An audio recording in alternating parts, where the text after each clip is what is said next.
Prezados irmãos e irmãs, em nosso Senhor Jesus Cristo, venerando diácono, religiosas, também aqueles que rezam conosco de suas casas.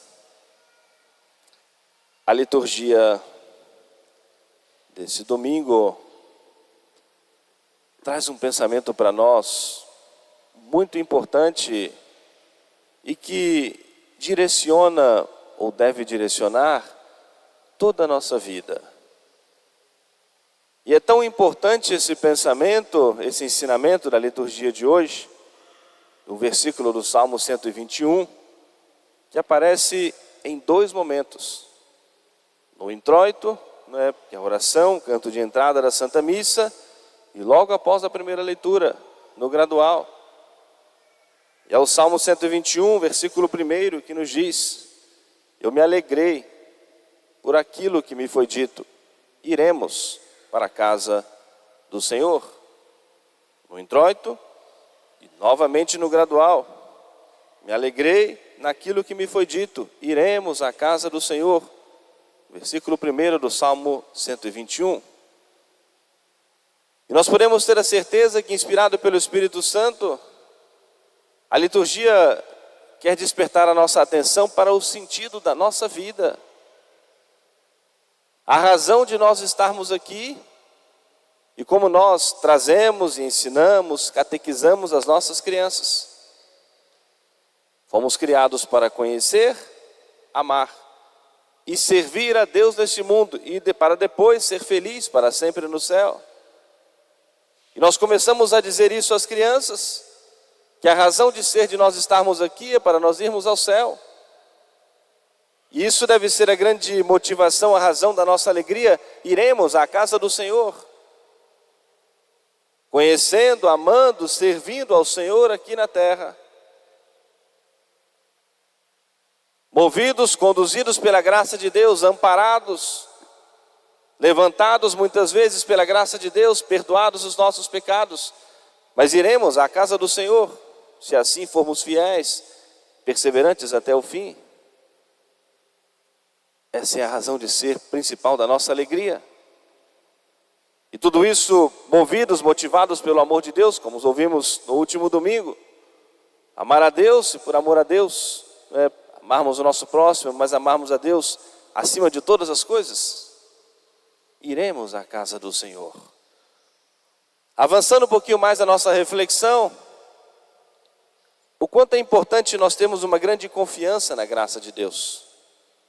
Porque sem a graça de Deus, não podemos perseverar no bem. Sem a graça de Deus, não podemos perseverar na fé. Sem a graça de Deus, não podemos fazer nada de proveito para a vida eterna. Sem a graça de Deus, não podemos amar o Senhor.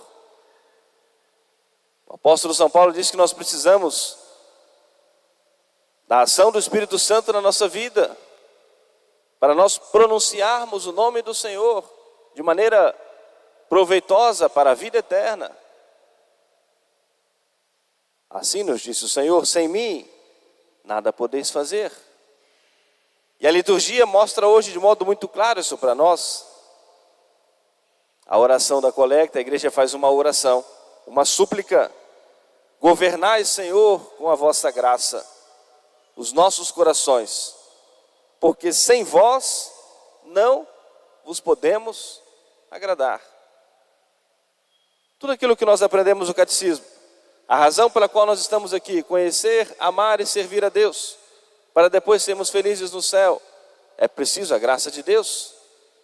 Não podemos amar a Deus, não podemos fazer nada que seja agradável a Deus sem o auxílio da sua graça. Por isso a igreja suplica ao Senhor: governai, Senhor, com a vossa graça os nossos corações, porque sem vós não vos podemos agradar. Na primeira leitura, na carta do apóstolo São Paulo aos Coríntios, também nos fala dessa necessidade de nosso Senhor. Foi desta forma que entre vós se confirmou o testemunho de Cristo, a ponto de nada vos faltar em qualquer graça, na expectativa que estais da manifestação de nosso Senhor Jesus Cristo. Pois é Ele que vos manterá firmes até o fim, para vos encontrardes irrepreensíveis esse dia de nosso Senhor Jesus Cristo. Ele que nos dá a graça na nossa perseverança, Ele que nos dá a graça para cada coisa boa que nós fazemos em nossas vidas. Esse é o primeiro ponto da nossa reflexão. A nossa fé, a nossa confiança na graça de Deus. O reconhecimento do quanto nós precisamos de Deus. Mas esse reconhecimento acompanhado de uma certeza, e que é muito importante para nós, que da parte de Deus não faltará para nenhum de nós a sua graça. Da parte de Deus não faltará para nós os seus dons. Da parte de Deus não faltará para nós a sua assistência, o seu auxílio. Aí vamos a um segundo momento, é o evangelho de hoje. São Mateus nos conta que Jesus foi para a sua cidade, a cidade de Cafarnaum, e chegando lá, uma multidão que seguia nosso Senhor, que estava já aguardando ansiosamente o Senhor, já reconhecendo o quanto precisavam dele para tudo. E trouxeram diante de Jesus o homem que estava paralítico, como diz São Mateus. O evangelista São Marcos completa um pouquinho essa passagem e diz que é nessa mesma ocasião, foi nesse momento, em que ele traz esse detalhe. Os homens não tinham, os companheiros daquele paralítico não tinham como trazê-lo diante de nosso Senhor, e subiram pelo telhado da casa, retiraram as telhas e desceram ali no meio da casa onde estava nosso Senhor. São Marcos traz esse detalhe e que é importante a mais no evangelho de hoje. Trouxeram aquele homem diante de nosso Senhor.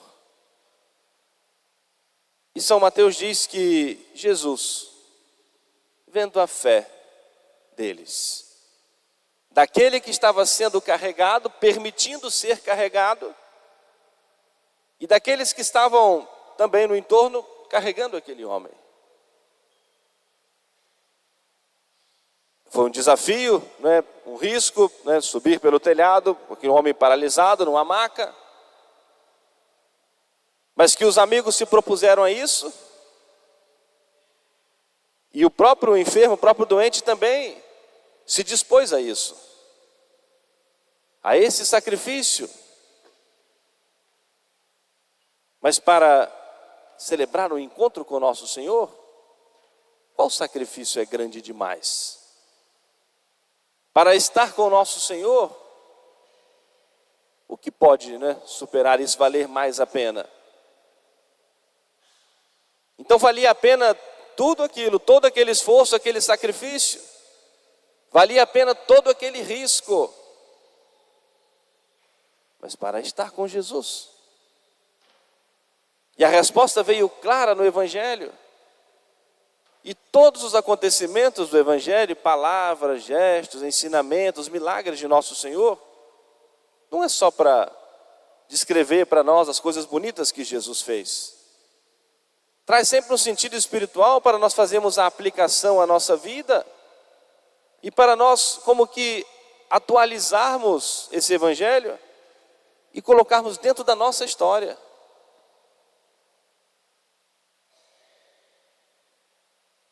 E só Jesus podia salvar aquele homem.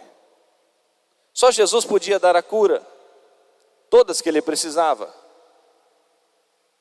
E Jesus, vendo a fé deles, se voltou para aquele homem e disse: os teus pecados te são perdoados. A mansidão, a bondade de nosso Senhor, a sua misericórdia, todo esse esforço, todo esse sacrifício, comparado com a eternidade, é algo mínimo. Mas um pequeno gesto, feito por nosso Senhor, tem valor de vida eterna. Nós ouvimos isso no Evangelho. Até um copo de água que nós demos ao nosso próximo por amor a Ele, está anotado lá no livro da vida, não ficará sem a recompensa no céu. Qualquer pequeno gesto, por amor a nosso Senhor, tem esse valor de vida eterna, se multiplica. A contagem, a matemática lá em cima é diferente da nossa. E nosso Senhor então voltou-se para aquele homem e disse: os teus pecados te são perdoados. Muitos começaram ali a pensar mal de Jesus. Primeiro julgando que Jesus estava blasfemando, pois só Deus pode perdoar os pecados. E isso é verdadeiro. Mas Jesus vai depois realizar o milagre da cura física daquele homem, para provar que ele era o Filho de Deus, para provar que de fato só Deus pode perdoar os pecados, para provar que se ele estava perdoando os pecados, porque ele era de fato o Filho de Deus. Ele vai se utilizar daquele questionamento, daquela dúvida, para dar essas respostas e comprovar essa verdade. Só Deus pode perdoar os pecados. E por isso que quando Jesus, o Filho de Deus, entregou o poder de perdoar a igreja, tornou-se necessário para todos nós, para obtermos o perdão de Deus, passarmos pelo sacramento da confissão, porque só Deus pode perdoar os pecados. E esse mesmo Deus entregou o seu poder à igreja, aos sacerdotes. Os pecados a quem perdoarem ficarão perdoados. Os pecados que retiverem ficarão retidos, não serão perdoados. Confirmando essa verdade que só Deus pode perdoar os pecados. E nos perdoa hoje obrigatória necessariamente por meio da igreja, pelo sacramento da confissão.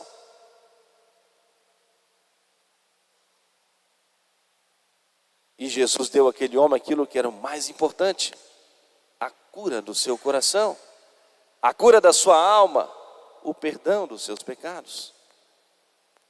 Mas precisava mostrar a todos que ele era o Filho de Deus. E nosso Senhor então disse para aquele homem: levanta-te, toma o teu leito, a tua maca e vai para a tua casa. Para mostrar, para provar a todos, estão questionando: por que pensais mal em vossos corações? O que é mais fácil eu dizer? Os teus pecados te são perdoados? Ou levanta-te e anda? Qual é a dificuldade para Deus? Faça-se a luz, e a luz foi feita. Faça-se o firmamento, apareçam as estrelas no céu. Multipliquem os peixes nas águas. E assim foi feito. Os teus pecados te são perdoados. Levanta-te, anda, vê, a tua fé te salvou. Um simples ato da sua vontade. E é esse mesmo Jesus, é esse mesmo Deus, a quem nós rezamos, a quem nós suplicamos, a quem nós devemos buscar de todo o nosso coração. E que com essa mesma tranquilidade, serenidade, simplicidade, pode nos conceder as graças que nós precisamos, mas olhando sempre o bem maior da nossa alma. Mas já completando a nossa reflexão, para nós já terminarmos, falamos inicialmente de que da parte de Deus não faltará nada. Deus ilumina a nossa inteligência, fortalece a nossa vontade, nos dá as graças atuais para cada momento da nossa vida, nos sustenta, nos dá a perseverança, tudo isso. A misericórdia, o perdão. Mas para completarmos, para nós podermos fazer com que tudo isso tenha efeito em nós, é a nossa correspondência à graça de Deus. Aquilo que depende do nosso esforço, que é muito pequeno comparado com a eternidade, com os dons de Deus, mas que para nós é muito grande, tal a nossa fragilidade. Aquilo que depende de nós, Deus quer que a gente faça. O esforço daqueles homens de trazer aquele doente ali, é quando nós trazemos os outros também diante de nosso Senhor, seja na nossa oração, seja num convite, para vir à igreja. seja numa visita que fazemos a um enfermo, seja uma visita que nós fazemos a alguém que perdeu um ente querido. Estamos ali de alguma maneira levando aquela pessoa até Jesus, ou sendo um instrumento para levar Jesus também àquela pessoa, uma palavra de fé, de amor, de esperança, de conforto naquele momento. Mas também o nosso esforço pessoal para a prática da virtude. Porque não podemos ficar paralisados na vida espiritual. Jesus perdoa os nossos pecados, nos dá graça, dá essa ordem como deu aquele homem: levanta, toma o teu leito e vai para a tua casa. Volta para as suas atividades, leva o teu leito. O seu peso, das suas coisas, você tem que carregar. Carregar a sua cruz, as suas responsabilidades. Teve esse contato íntimo com o nosso Senhor, foi transformado, curado. Volta para as suas atividades, mas não se esquecendo disso, desse encontro que celebrou com o Senhor. E agora, caminhe com as suas próprias pernas, num novo caminho, num caminho do bem. Não esperar apenas ser carregado pelos outros. Não podemos ficar na mesmice da nossa vida espiritual. Avançarmos na vida espiritual. Recebemos o perdão dos pecados. O arrependimento, o perdão está sempre condicionado a um propósito, de algo novo. O que nós fazemos a mais para termos um resultado diferente? Além do nosso compromisso dominical,